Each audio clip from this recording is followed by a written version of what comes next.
Tandaan niyo to, ha? Sa susunod na gagalawin niyo to, ako makakaharap niyo. Paliwanag! Tara.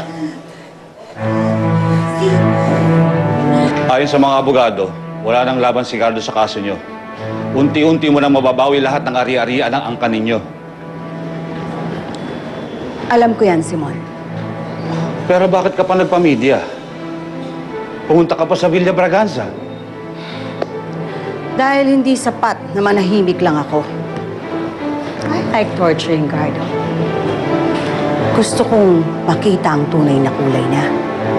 Gusto kong malaman kung kailan siya bibigay. Gusto kong makilala ang tunay na Gardo na nagpaikot sa kapatid ko. Something I failed to do. Pero Camila,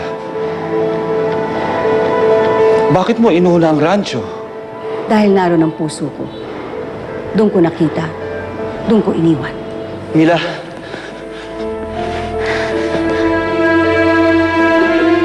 Pasensya ka na. Pasensya ka na nahuli ako. Palagay ko naamoy na tayo ng mga kasamahan natin. Kailangan natin mag-ingat. Hindi na ba tayo magkakaroon ng layong magsama? Bakit parang lumilit ang mundo para sa ating dalawa? Alam mo naman ang layunin ng mga kasamahan natin. Na ayaw nila ng kahit anong ugnayan sa loob ng kolektibo. Kung ganun, lumayo na tayo.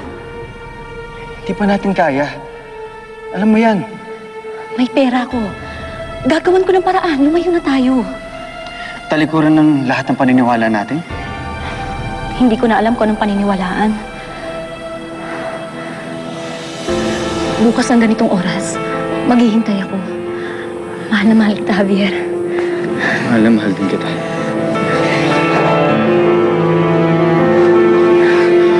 Mauna na ako. Mag-ingat ka.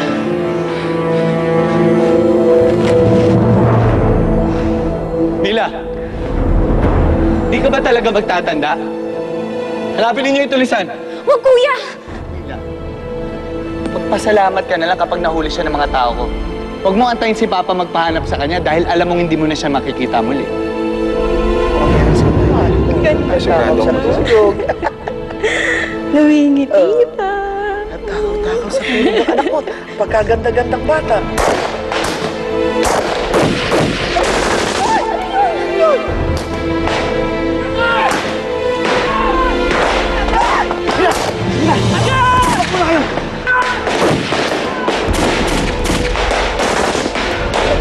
Sasama kami sa'yo! Tumakas! Kailangan niyo nang tumakas! Ginagawa ko para sa'yo, ha? Para sa inyo! Dalihan niyo! Dalihan ka!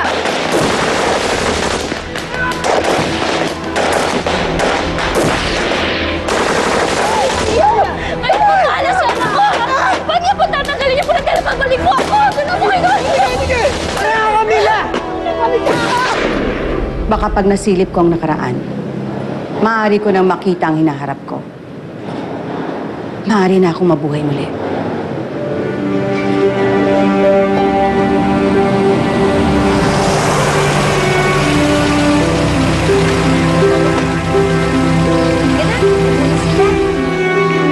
Doc Myla! Doc Myla!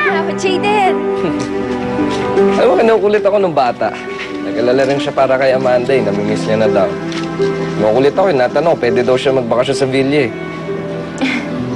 Doc Myla, ako pong bahala kay Amanda.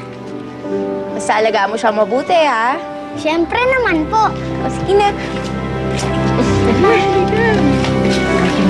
Bye-bye, Amanda! Salamat ah. Salamat din, ha? Ano lang.